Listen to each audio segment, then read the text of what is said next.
Finally, more than a month of preparation has led us to the arrival of the Vampire Coast, the new DLC for Total War Warhammer 2 that will see 4 legendary lords battle for control of the Galleon's graveyard, undead jungles of Lustria, and the world at large. And Madam Captain Cylostra Direfin, the ethereal opera singer from Batonia, will lead her undead minions on an epic adventure upon the Lamprey, a ghost ship that has hunted the ports of the New World for the last several centuries.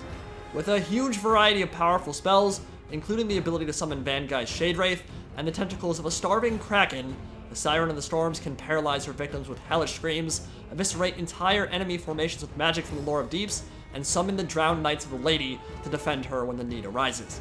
And this gives her an incredible amount of utility on the battlefields of Total War, alongside a humongous amount of cinematic flair. But she wasn't my first choice. That honor would go to Big Daddy Nicholas von Karstein, Count Noctilus, whose importance in Dreadfleet, epic skill tree, towering Necrofex Colossus, and what is arguably the most interesting and sandboxy start position in the game in the Galleon's graveyard kinda made him a no-brainer.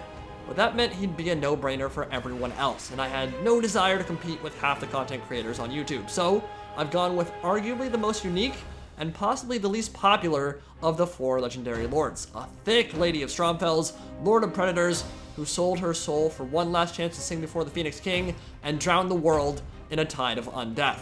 And I chose her in part because, as this short intro can attest to, she's got a lot to bring to the table. With a rotting Leviathan crab in tow and the Gallows Giant Flamethrower Colossus waiting on the wings, I think she is going to be a blast to play. And if one thing is certain, it's that the armies of the New World will be on the receiving end of some truly overwhelming firepower before our conquests are done. Bloated corpse Sudoku bombers, flame-throwing ship zombies, building-sized cannons, and more giant crabs than you can shake a stick at, the Vampire Coast has something for everyone. But beware, the Siren of the Storms is coming, and she has crabs.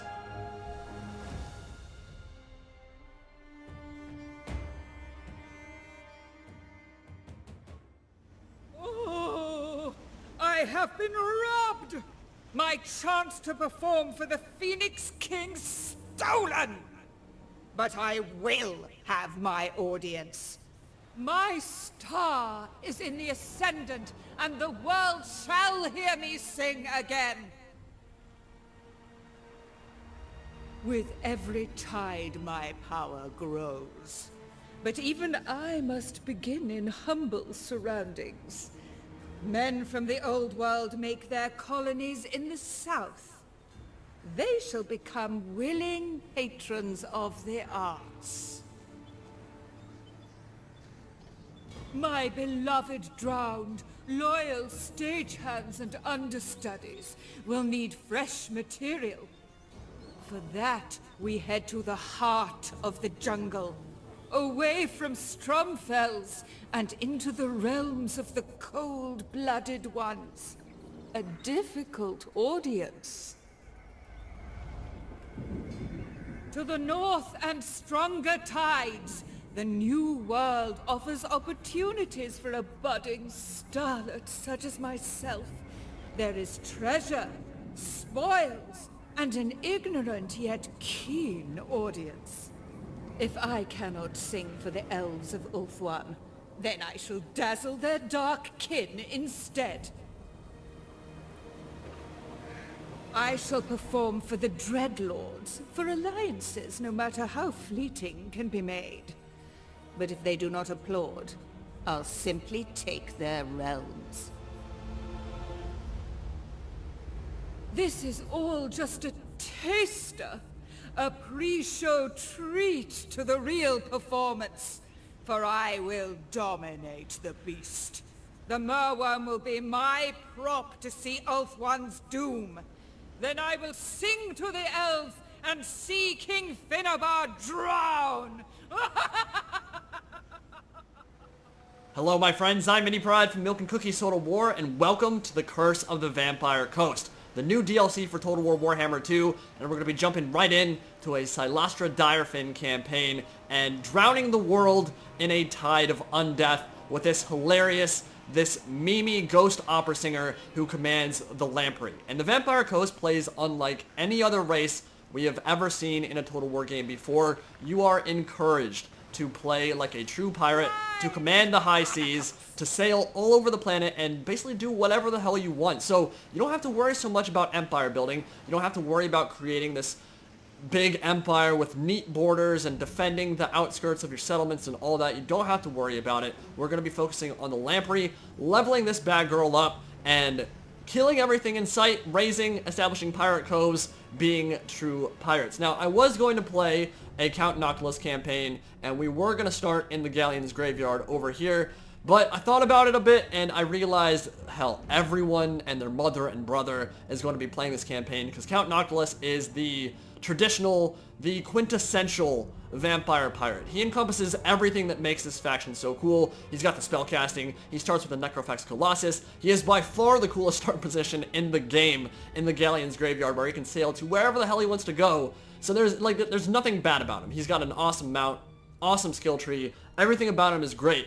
But that means that everyone's going to be playing that. And Cylostra Direfin, while she is hilarious and she is memey and maybe not quite as cool aesthetically as Count Noctilus, she's got a lot going for her too as well. She is an ethereal caster of the Lore of Deeps, the only legendary lord in the entire roster who can command the Lore of Deeps, which means we're going to have some really cool spells and some really cool summons really early on in the campaign. She's got a very nice start position here at Grey Rock Point, where we can quickly take out Ziggurat of Dawn, move on to Skeggy, and then maybe quickly strike at Hex. It'll get that under our control. And then from there, we're going to be able to sail wherever we want, do whatever we want, fight a bunch of island battles, and just have a blast. There's going to be a ton of memey, hilarious, and crazy stuff going on in this campaign, and I think it's going to be really exciting. So, first things first here, let's cover what our objectives are. The first thing is that Amanar is this gigantic Merwyrm.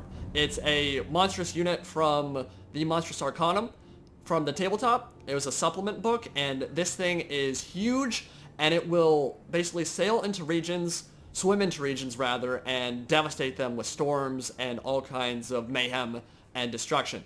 So we need to get the Star Metal Harpoon by raising our infamy, enchanting that Star Metal Harpoon, and then getting to a point where it's so powerful that it can actually kill the beast, and then we can resurrect it and use it ourselves.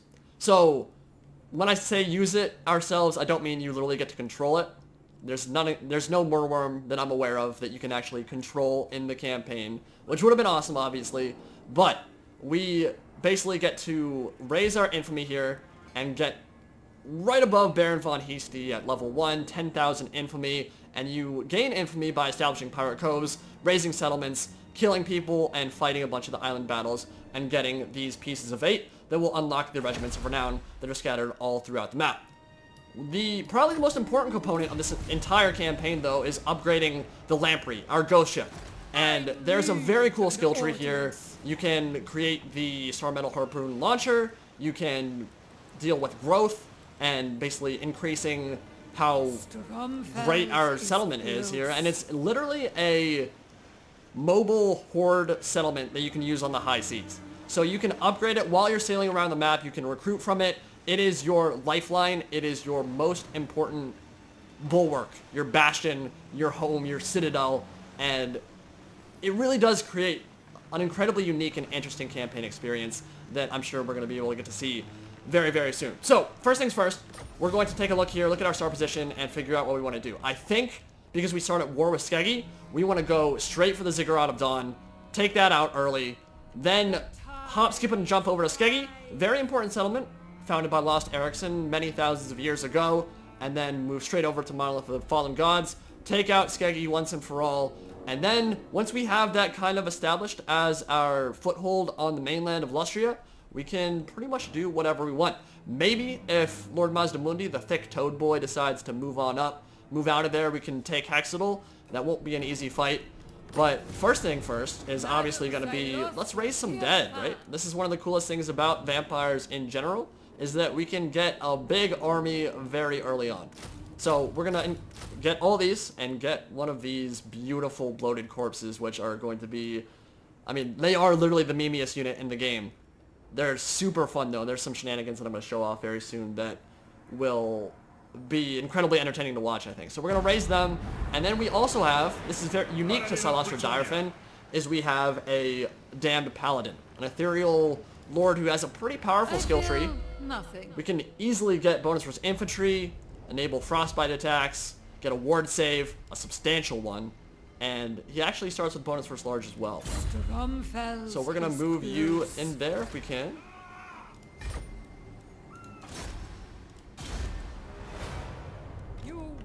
And I think we're going to go straight for Ziggurat of Dawn. Now, there are a bunch of these island battles all over the map here, right? And these Remnants of Battle and the Skull Islands and all that, they were in the game before, but previously you didn't have to fight for them. So you would basically recruit a lord right away, go sailing around, and you'd have like free 10,000 gold every couple of turns, every time your lord landed on one. Now you actually have to fight for them, which is something you got to think about. And some of these armies are really powerful, and they make for some really entertaining battles early on as well. So that's something we're definitely going to have to think about. But right now, let's go straight for Ziggurat of Dawn and take that out early. Lamprey sailing across from Grey Rock Point. See if we can raise more dead in this settlement. And we can. Look at how many... Oh my god. We're going to have a full stack on turn 1.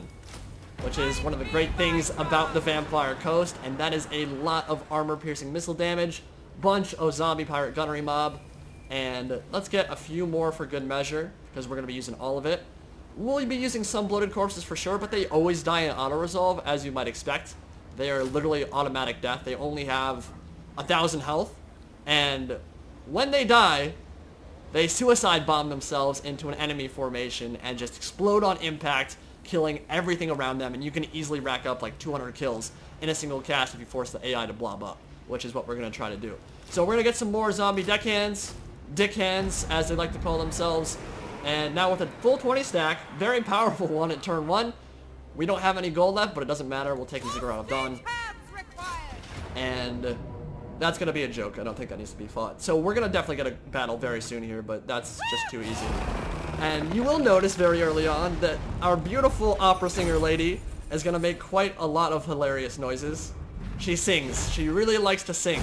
And her lore is basically that she was going to sail to High King Finnebar, or Phoenix King Finnebar Seafarer in Lothern and sing for the High King of the Elves, the Phoenix King of the Elves, and she drowned. Her entire crew drowned as she basically said, we can sail through the storm, it's not a big deal, it'll be completely fine. And she was wrong. She could not tame the storm with her beautiful singing voice. She shattered her vocal cords, she drowned, and Stromfels decided to make a pact with her and say, hey, if I bring you back and you get to drown some people in undeath, then maybe we can work a deal out. And so she came back to life, and since then she has been a revenant, a ghost, harrowing the high seas ever since. So we could establish a pirate cove, but right now I think I want to get a few settlements under my control and establish a foothold on the mainland. So we'll go occupy and get some gold and infamy that way. And obviously we'll have a port settlement as well. So we'll take a look at the pirate coves as soon as we possibly can. There's some really good ones, some that build your infamy up very quickly, some that are more economic. And I think a lot of the ones you want to build early game are the ones that are going to give you half income on any settlement that you capture, which is really nice. So basically we don't capture it. You could sack it and then go back in and pirate cove it up, or you could just establish that pirate cove right away. There are a couple ways you can handle it, and we'll talk about that a little bit later on. But first things first, I want to actually cover her skill tree. So we start out with Ghosts of the Past, which is awesome. It's a summon of undead knights errant. They're kind of like Hexrace, don't have quite the stat prowess at the start of the game that Hexrace would. But you get 2 summons of those. And think about a very fast Bretonnian knight unit that causes terror that's ethereal. That's pretty powerful. A rear charge from that will pretty much shatter anything right off the bat. It's a great way to cause chain routes, and starting out with it makes her incredibly powerful, and the summon for it looks amazing too. I'm sure you guys saw it on the Ever-Chosen Invitational. If we go Slaughter in the Deep, we will increase their melee stats, and if we go all the way to the end of the skill tree, we get to choose between upgrading them to Knights of the Realm or Questing Knights. Now, Undead Questing Knights is absurd, and I think that's what we're going to be working towards. Knights of the Realm are awesome, but I think I want that armor piercing more, so I think we'll go Questing Knights. For now, though, I think we'll just go Route Marcher and get that extra 10% movement range. And here in the Ziggurat of Dawn, we can't build anything, but we can take a look at this. And I think what we're going to do right away is increase our pirate crew growth, because we want to get that up as soon as possible, get that population surplus on our horde building, which is the Lamprey, the ship. You can actually upgrade it on land too, and kind of carry it with you on land. Just put it in your pocket, and we're going to get the heavy ballast and get that unit XP as well. So that is done. Grey Rock Point, I'm not too worried about that settlement, but if we capture all these ports here, we're going to have quite a nice economic base, and from there, we don't have to worry about forging an empire. We can just start sailing all over the place and establishing ports. So in Skeggy, they've started building up as we expected. Let's take a look at the research tree real quick.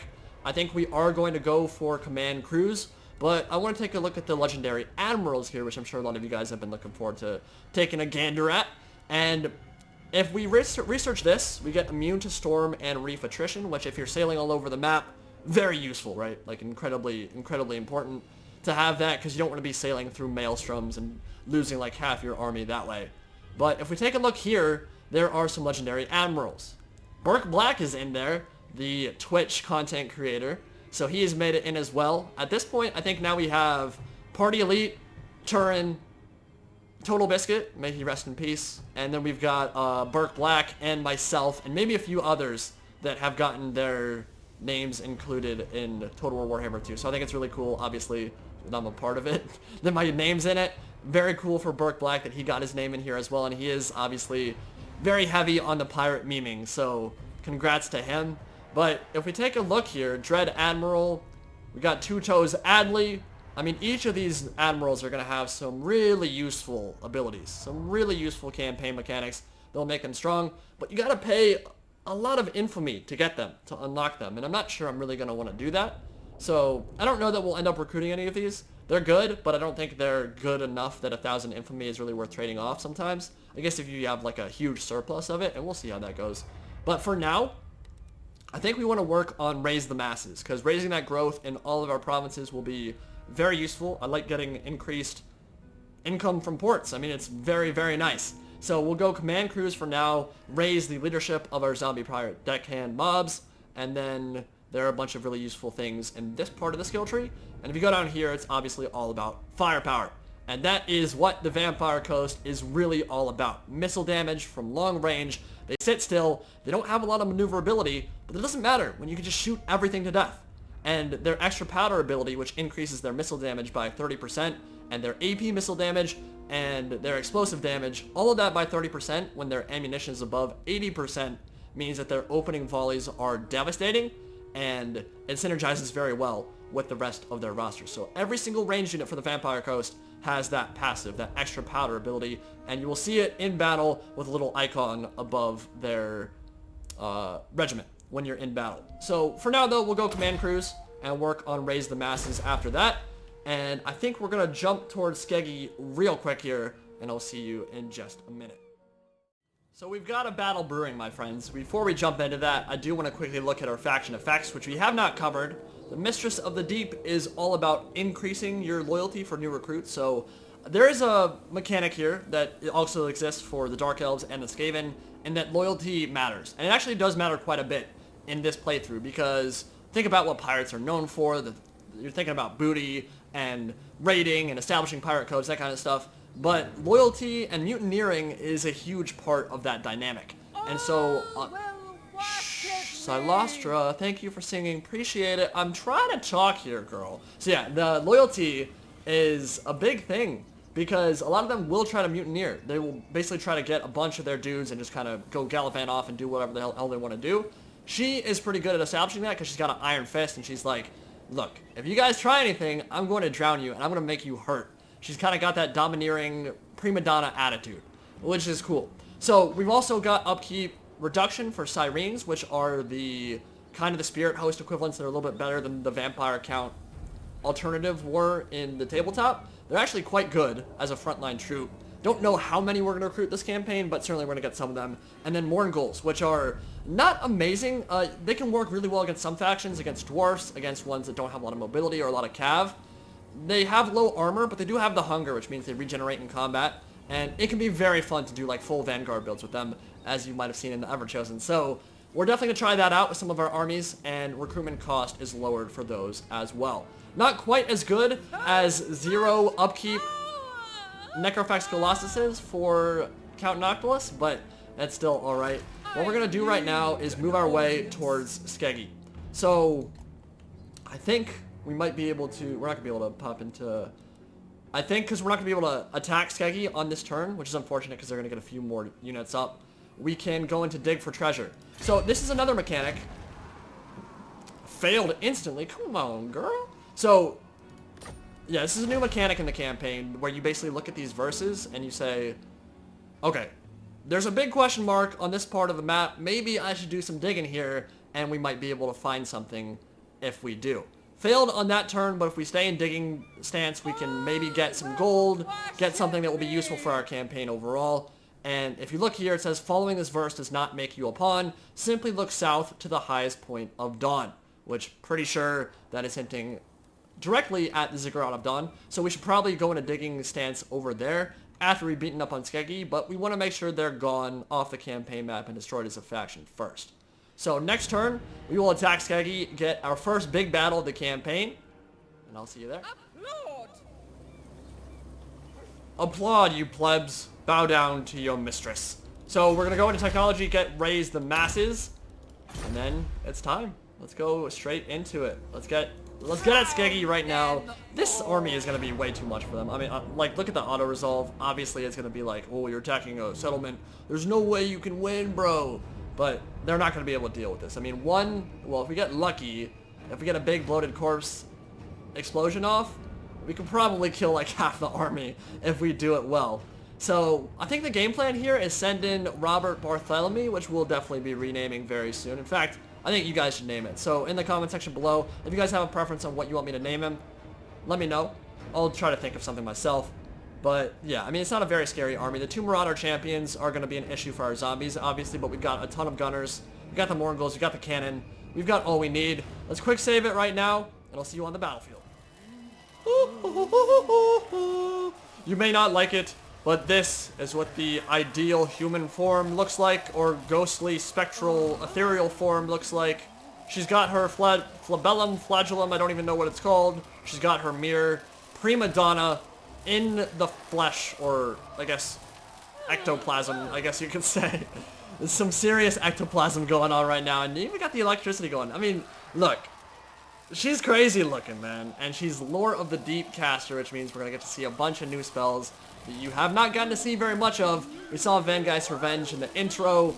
So many cool spells in Lore of Deep that's going to make her a blast to use. And of course, we've got our Ethereal Paladin, Bobby, up in the front. And my job here is send him in, because I'm pretty sure he's going to be able to tank through everything, then follow it up the Bloated Corpse and see what kind of explosion we can get off with that. So, in the meantime, bunch of zombie handgunners, the dick hands, the dick gunners, they're basically spread out all over the field, and they're brutal. I mean, really cheap armor-piercing missile fire is nothing to scoff at. They will wreck your face. They will wreck it real hard. And especially if you're Norska, when everything's like low armor anyway, I mean, they're just going to get melted in these opening volleys. I think Balance Bar doesn't like us. I'm not super worried about it. We got a cannon to open up fire at the beginning. Let's do it right now. And let's shoot some of those Marauder Horsemen if we can. Because the Carronade is actually super good. It's incredibly cost efficient in terms of trading, because you can get Invocation the heck on it with your spellcasters. It's got good accuracy, and it's pretty cheap too. One of the better cannons in the game. So they're trying to back up right now, but it's not really going to help them. Let's just move up a bit. And we have our Dick Hand mob out on the flanks to use their pistols, and these guys can actually fire while on the move too. They don't have Parthian shot, which is good, because it'd be really busted if they were, like, kiting you all over the map. Can you imagine, like, doing, like, 316 no-scopes to the legs as they run away? Yeah, it would probably not be good. But they can fire while moving if they're shooting forwards.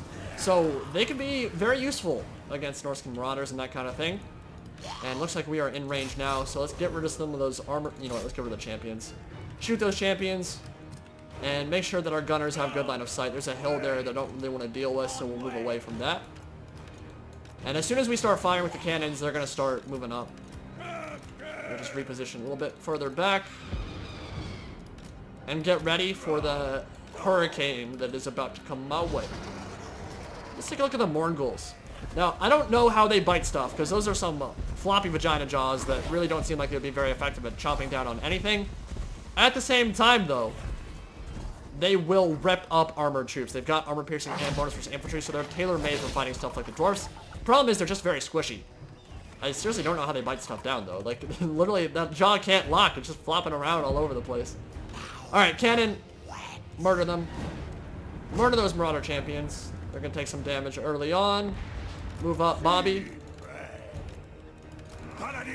And get our Bloated Corpse ready, because I want to get something epic. No guarantees it'll work on the first try.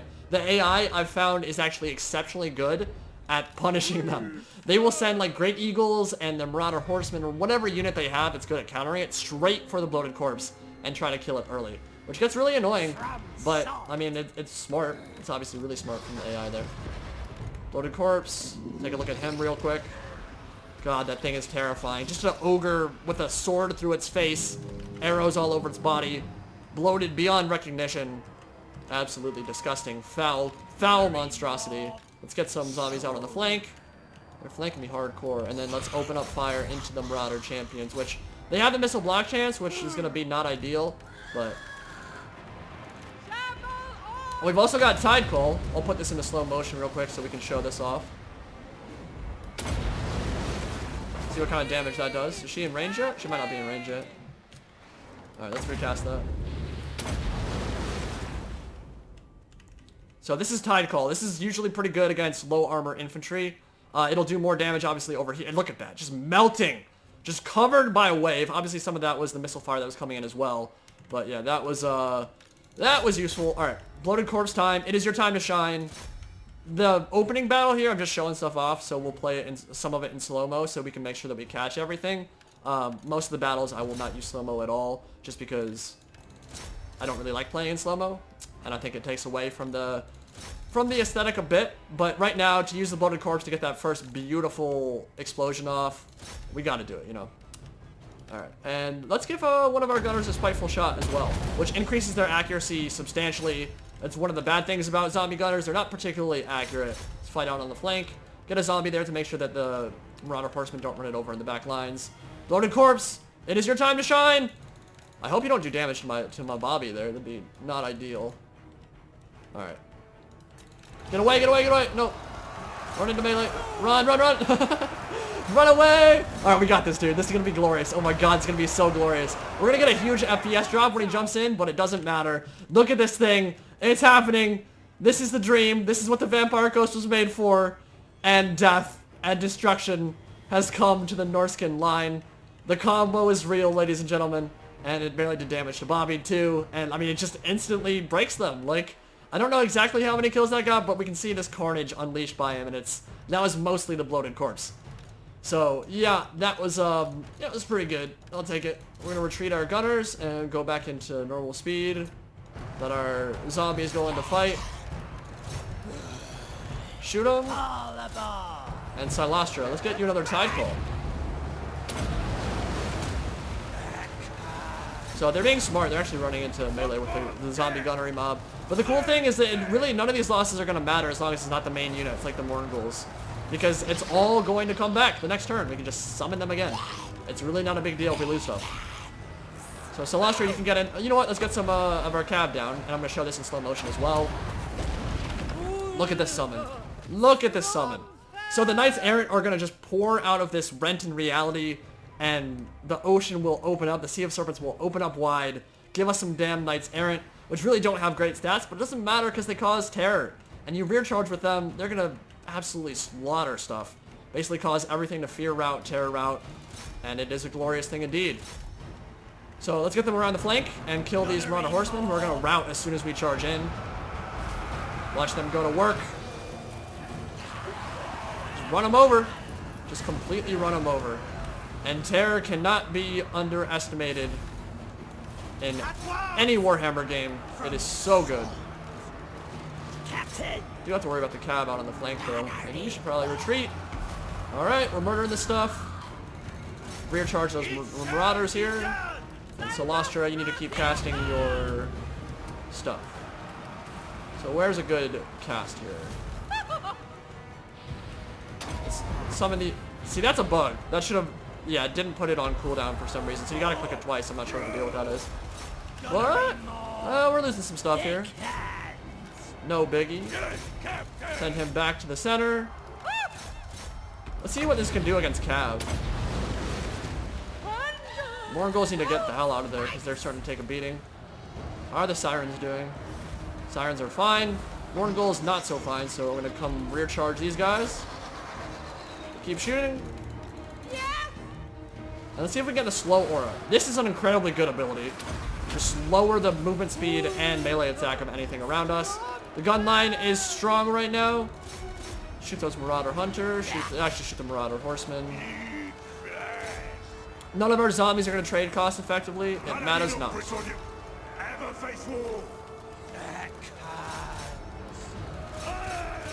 And I think they're about to tower out very soon. I think we can get our Bretonnian dude on Lost Erickson, who has somehow come back from the dead, rocking his own undeath. Move you back, and they're gonna die. I can't really do anything about that. Warngul Haunters are gonna run them over.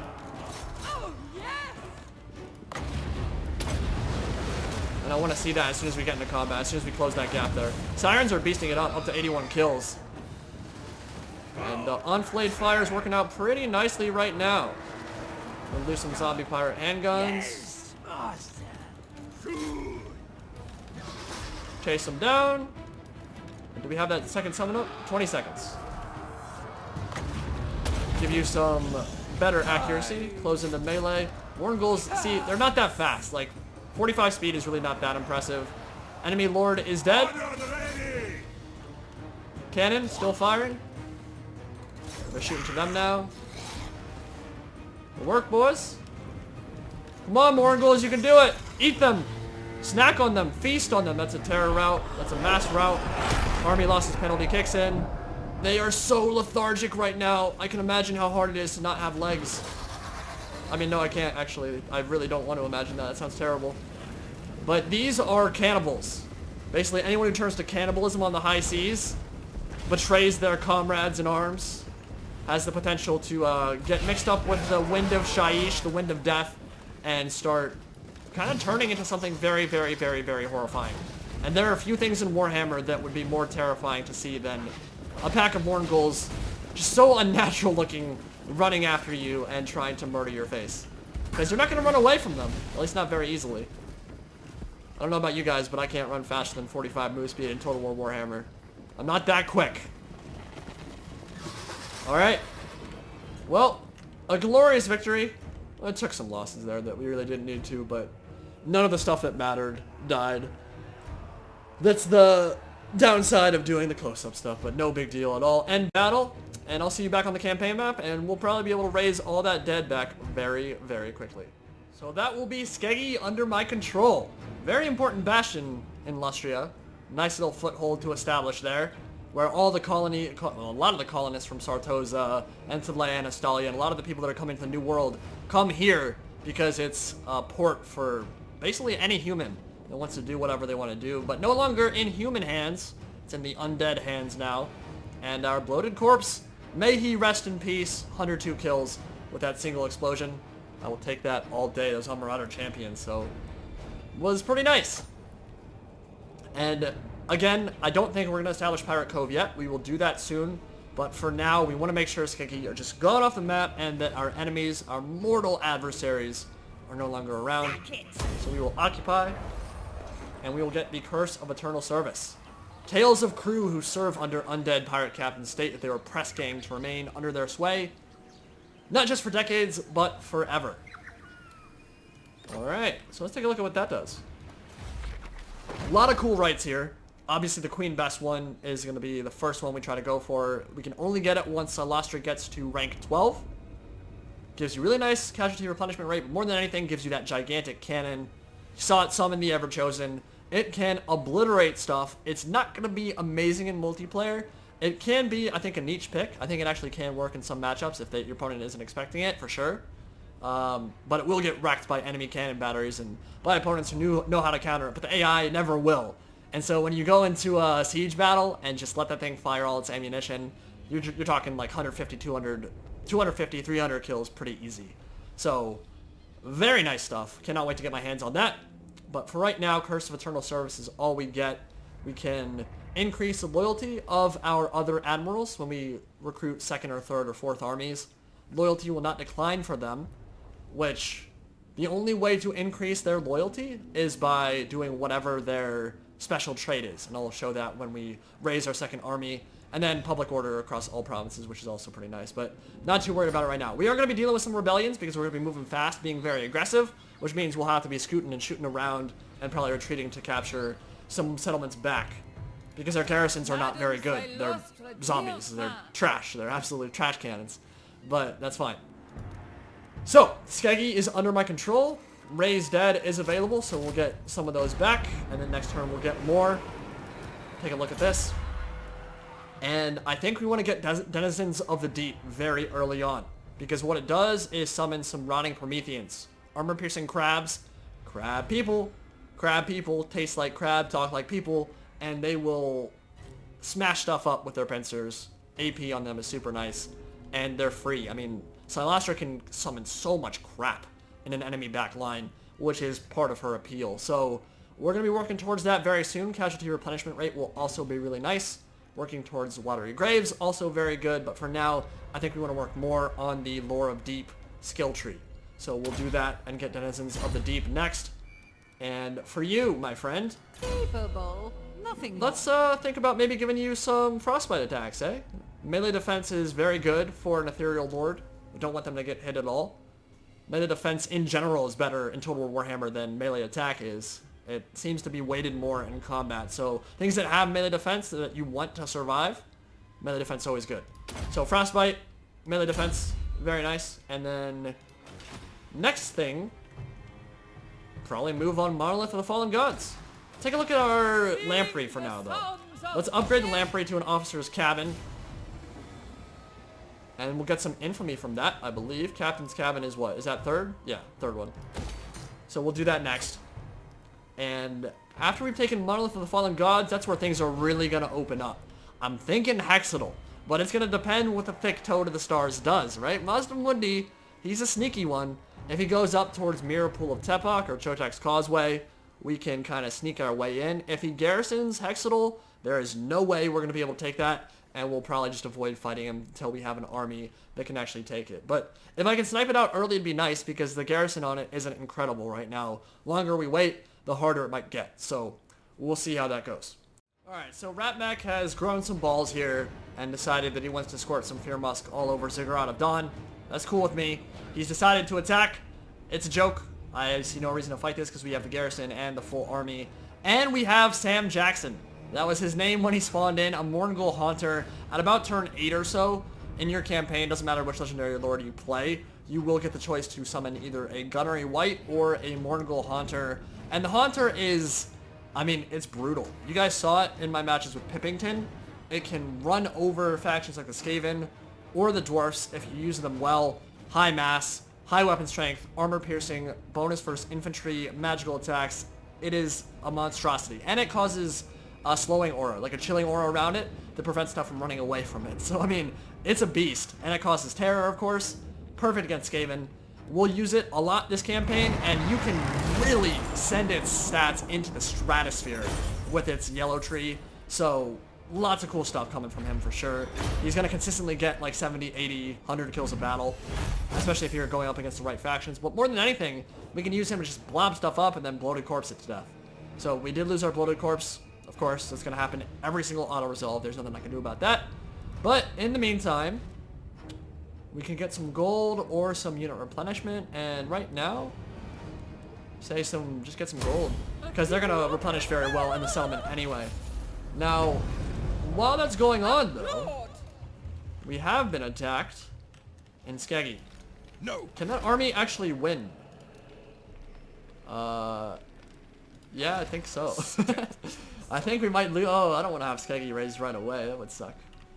But yeah, I mean, that's the public order problem, right? Like, I think we're basically just going to have to not worry about it too much. Just allow the rebellions to happen sometimes, because we'll want to move on. But I mean, we're already amassing quite a treasury right now, which is good. And right now, we're just working towards growth on our ship. So it's at Pirate Crew Growth 2 right now. Let's take a look at the building browser for this thing, because it's quite substantial. Very substantial. So the Harpoon Launcher is going to raise our infamy every turn. Working towards that 10,000, which is really nice. And it will also increase the stats of a lot of our troops when we're defending. There's the Growth Chain, which will work its way up towards, I think you get +6. Yeah, +6. at level, I guess that's level 5. And then over here, you can recruit every single unit in the Vampire Coast roster anywhere you want. It is literally a mobile horde. It is a horde structure that can also sail and kill stuff and be your army and do a bunch of awesome things for you. Sail the roiling seas. It's so cool. Like, it's seriously such a cool mechanic. And as this thing levels up, we're going to decrease the upkeep for all of our units. We can increase towards cannon gunners and deck gunners and cannonades. Carronades, Morgul Haunters are in the monster skill tree, working towards Rotting Leviathan, the big giant crabs. We got Terrorgeist, the Death Streak, which does not have a bonus versus large, but it has a little bit better melee stats than and higher weapon strength, I believe, than the regular Terrorgeist for the vampire counts. And yeah, we've also got, well, in a lot of the buildings, in a lot of the settlements that we're going to capture, you can also create a unique economy building that synergizes really well with one of the rights that gives you more money the more of those buildings you have built in all your settlements. So that's one of the reasons why we want to have a kind of a basic structure, a basic shadow of an empire at least, that will allow us to make use of all that gold that will come our way. So with them dead, the Skaven dead, we will probably move back towards Skeggy and quash that rebellion. But we can't get there quite yet on this turn, so let's see. I'm going to force march here. I want to go into dig for treasure stance, actually. Sing the songs of death. Have you run. Treasure hunt failed again. I really don't know how much I'm going to be using this treasure map stance. Like, every time I've used it, it just seems really finicky and kind of useless. But I will say that once we take out Skeggy, I'm probably going to jump ship over to Hexadol, figure out what the deal is with Mazdamundi over there. And then if he's in a position to defend the settlement, we're going to start sailing to these things and fighting some tough battles to get a lot of gold and a big boost to our income early on. So we're at level 5 now. Tide Coal, increasing that overcast will be really useful for the extra AP, but I think increasing that would be pretty good too. Kiss of the Deep does damage to all enemies on the map, but it's very minimal, so I don't think it's that useful. We'll get it at some point, but not right now. We'll increase Slaughter in the Deep, and then for you, my friend. Not a star like moi. Not a star like moi. Some of her lines are just absolutely hilarious. Damned Rage. He fights for life, once led, now lost, brutally raging against the dying of the light. The storm siren comes. Alright, so we're going to move on Skeggy next turn, and then once that rebellion's quashed, go straight to Hexadol. In terms of building, we can increase Monolith of the Fallen Gods and Ziggurat of Dawn. For now, let's do Monolith, because I think that's more likely to get attacked. So we'll do that. And anything to build? Not yet. We don't have the growth for it. Grade point. We can upgrade that now. We got the money. Alright, I'll see you in a bit.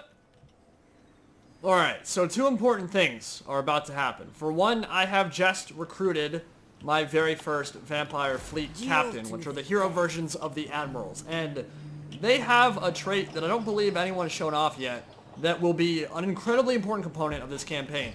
Take a look at this for a second. Seen this one in my mirror. Establish Pirate Cove.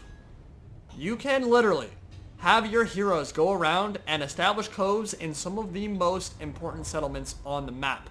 When you establish those coves, you then get to pick one of the building types, which is literally taking 50% of the income from that settlement and giving it to yourself. I don't believe you steal it from them. I think they still get their full income, but you get half of what that settlement is making, which is tremendous. You think about Lothern, you think about Nagorond. Actually, I don't know if, I think Nagorond has a port. If it doesn't, I don't know.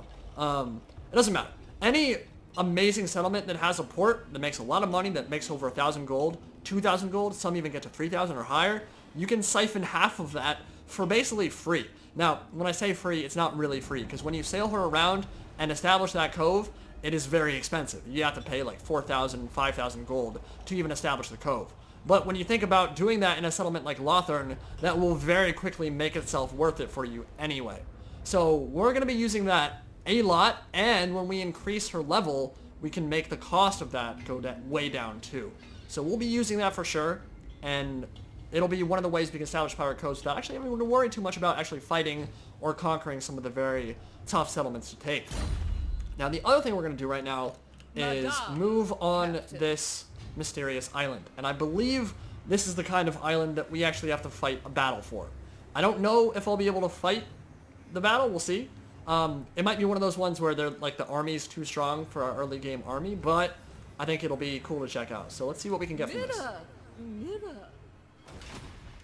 Okay, it was not a fight one. I guess those are just the Skull Islands and some of the others. Either way, I'm not going to complain too much. Those who escaped perform battle. Yeah, let's do this. So we've got 25% campaign movement range for 10 turns, and we get 1,500 of the treasury.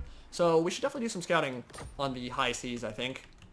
Now that is definitely a battle one. So we'll go there next turn. But we cannot go to it in forced march stance or forced sail, because it'll basically give you a little indicator that says, you've sailed past, you were going too quick. Come around for another try. Now, we do not want to be fighting that army yet. No. I guarantee you that's going to be too strong for us right now. We might be able to take it on relatively early on, but not quite yet. We're going to get another rebellion. It looks like this time in Grey Rock Point. Master. I don't know if they'll be able to defend themselves, but... Oh yeah, that was the other thing I wanted to do. So we can maybe actually fix that here. Curse of Eternal Service. Give all of our settlements public order. +5 of that. We're going to use that right, and that should prevent... Nope, it's not. It'll just hold on for 2 more turns now. That's not a big deal. I'm really not too worried about some of our starting settlements. I mean, if they get raised, they get raised. It's whatever. It's going to be a little annoying juggling all that public order, but we're working our way towards fixing it. So, next turn, or next time you see, we'll be moving on the Sea Corps, and I think we might leave off there, but we might fight the battle. It'll depend how long this has been running. So let me check that real quick, and I'll be right back with you. Your ocean scouts bring news that the bloated corpse of a massive sea monster has floated to the surface in some nearby straits. Although its carcass swells dangerously with noxious gases, you know that the belly of such a gargantuan monster can potentially yield numerous valuable treasures. A salvage mission may be a risky endeavor, however, as it is likely that other salvagers have also caught wind of the opportunity. So we could get a great hoard of treasure if we fight this, which means, hell yeah, we're doing it. So let's take a look. Alright, well that's kind of a joke army, honestly. I hope that we get paid a lot of money for winning this. But it's definitely worth fighting. It'll be a pretty quick one. Let's give our Morngul some armor, because that's one of the things they're lacking. Let's save it. We'll fight this battle, and then I think that will pretty much be the end of this campaign part. So I'll see you on the battlefield, and let's see if we can beat up some Vampire Coast armies here. Take a look at how damn terrifying Mr. Sam Jackson is. I didn't even name him, but I think it's a hilarious name that I want to keep. But he's a Morngul Haunter. He looks ethereal. He is not. He is straight flesh and blood, caught on the cusp between worlds, kind of in limbo between life and death. And he reminds me of the Wendigo from that game. I think it was called Until Dawn. It is pretty terrifying. And, I mean, I just can't imagine seeing this thing kind of climb its way towards you, chase you down. And he's already been enabled with frostbite attacks, which means nothing's getting away from him once he attacks you. So, he wants to feast. He's going to get to. Unfortunately, he doesn't have a stomach. So, he will be eternally feasting for me this campaign. And the Morngul Haunter is one of those special heroes that I think is just going to be just a combat beast. I mean, there's no other way to put it. You guys saw it against Pippington and Everchosen Invitational. They can do some serious work for you if you micro them appropriately. In the meantime, though, we've got some killing to do. The Vampire Coast has moved out, and they want to fight me. And take a look at the Depth Guard.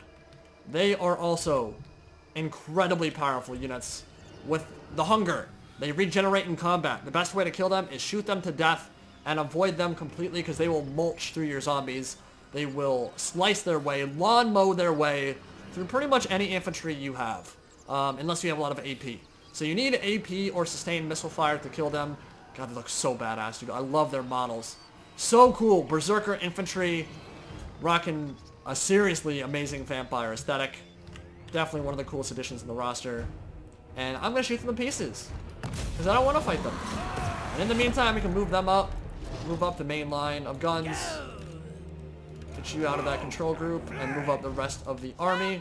But once my cannon starts firing, they will definitely want to start moving, I think. They have a mortar, So maybe they'll take it, but I'm fine trading that, right? Because I don't have infantry that's anywhere near as good as Death Guard. So if I can shoot them to pieces from long range, I'm all for it. And that'll do some damage. That will definitely do some damage here. I think they'll probably sit still for a couple more shots and then realize, hey, maybe this isn't worth it for me. And then the Morgul Haunter and the Morguls will do their work, and they can definitely rip through Death Guard too. Probably take more damage there than I would like, but it'd be great if my Carronade would start hitting shots though. I would definitely like that. Mr. Cannon. Yes, dude. So satisfying. Gonna jump a few more, and they don't feel like moving, dude. I think we're gonna have to just move up our guns. Because the mortar is saying, hey, we're getting kills too, but if I'm trading Death Guard for handgunners, I will take that every day of the week. Apparently AI won't, though. Alright. Move up, move up, move up, and get ready for a beautiful bloated corpse explosion. These poor gunners are very sad right now. I don't know how much longer they'll be for this world. So fast forward it for a second here. Where can we attack on the line that would just melt instantly? Alright, here we go. So Death Guard are now down to 18 models. You can Invocation to hack them back up, and I believe Hunger can actually maybe replenish their models too. Not 100% sure about that, but we've been spotted. It's fine. It's not a big deal. We're gonna shoot those Death Guard, and they're gonna die horribly. Move up. Oh man, yeah, those Death Guards stood absolutely no chance. Now, our Morguls do have missile resistance, which means they will be able to take stuff like handguns to the face and not worry too much. Have you guys fire. Dude, listen to that. They totally say dick hands. They totally say dick hands. Oh, bloated corpse. You're not gonna have any more. You're not gonna have any more time. Pull back. Pull back. Pull back. Woo! I love that so much, dude. All right, let's get some summons going. Let's get some crabs. Let's show them the crab people. We're gonna face roll them. We're gonna absolutely face roll them here. Go take that out. Crabs get in. And let's do one of these as well. And the crabs are super loud. I don't know why they're super loud, but they are. They're actually obnoxiously loud. I'll try out my commentary loud. But they can eat stuff, and they will do so. So yeah, they're not going to be long for this world. Ethereal Paladin can get in. Morguls feasting. Let's watch that. We haven't watched too much Morgul action this campaign yet, and they're going to be a staple of our roster. Look at how gigantic that thing is, man. It towers above everything else. Its head is like the size of a person. So scary. I think they just crumbled. Yeah. Let's have you guys go attack them. So the hand cannons are kind of like shotgun units. They fire blunderbuss that will disrupt formations rather than like outright kill them usually.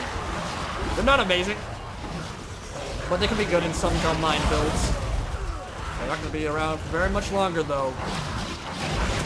Get some rotten flesh in your non-existent stomachs, and that will pretty much be the game. Guess we have some zombies to kill, too. And let's summon some cav as well. How many entities does that have now? That's a ton of dudes coming out. Yeah, we got a full ultra unit size of cav now. That's strong. That is strong as hell. Beautiful charge. Run them over. Kill the crab people. Shoot them to death. And that should pretty much be your game. That'll be crumbling coming in very soon. Dick hands fighting out on the flank. And this has been a good start to part 1. Gotten quite a bit done. Skeggy's off the map. We've got a foothold for our little empire.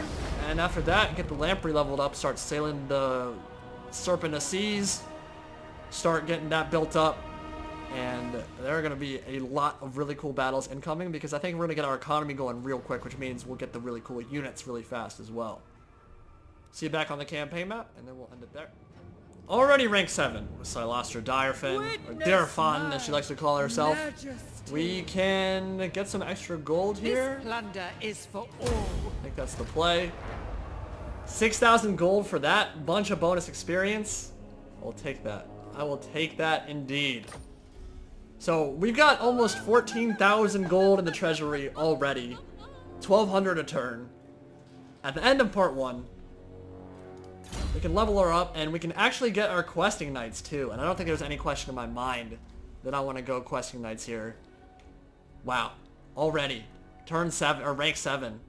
We've got armor-piercing questing knights, dude. That's crazy.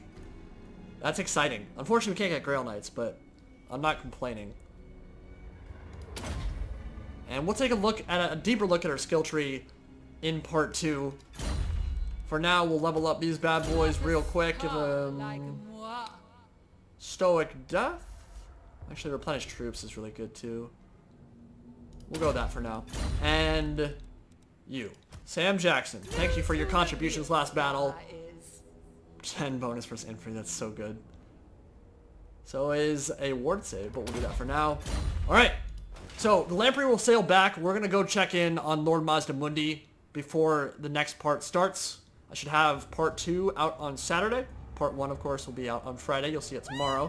And from there, we'll see if Hexadol is open for the taking. If not, we'll just do some more sailing and make sure that we don't go to war with Lizardmen, because I don't want to take Hexadol or fight Lizardmen in general unless I can be sure that I can snipe out that settlement and get that kind of formed as my capital building for my empire. But for now, we will call it there. Hope you guys enjoyed part 1, and please, if you liked it, feel free to join me in part 2 as we continue our Cylostra Direfin Let's Play campaign. I'll see you next time. Indie Pride, signing out for now. Have a good one, guys.